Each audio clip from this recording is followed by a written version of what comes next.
పల్నాడు జిల్లా సత్తెనపల్లిలో black trading పేరుతో cyber మోసం జరిగింది. 50,000 రూపాయల లాభం చూపించి 17.61 లక్షలను సైబర్ కేటుగాలు కొట్టేశారు.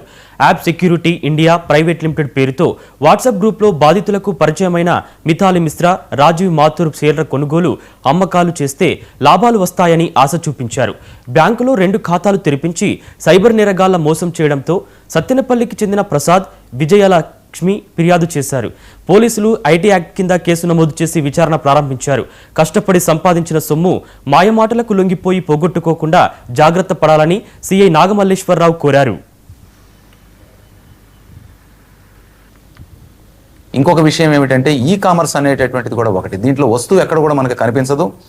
ఒక ఎలైట్ మాల్ అని చెప్పేసి ఒక యాప్ని చూసాము ఈ మధ్యకాలంలో మేము కట్టినటువంటి కేసులో. దాంట్లో కూడా ఈ కామర్స్ యాప్లో ఏమిటనంటే వస్తువుని ఈ బాధితుడు సెలెక్ట్ చేసుకుంటాడు, కొంత అమౌంట్ డిపాజిట్ చేస్తాడు, ఆ వస్తువుని వేరే వాళ్ళు కొన్నట్టుగా కొంత లాభం వచ్చినట్లుగా మళ్ళీ చూపించడం జరుగుతుంది. ఎక్కడ కూడా మనీ ట్రాన్సాక్షన్ మాత్రము వాళ్ళు చూపించినటువంటి యాప్లో ఉండేటువంటి అకౌంట్లో పెరుగుతుంది, కానీ బాధితుడికి సంబంధించిన బ్యాంక్ అకౌంట్లో ఎక్కడ కూడా అమౌంట్ పెరగదు. వేసినటువంటి డిపాజిట్ కంప్లీట్గా వాళ్ళకే వెళ్ళిపోతుంది.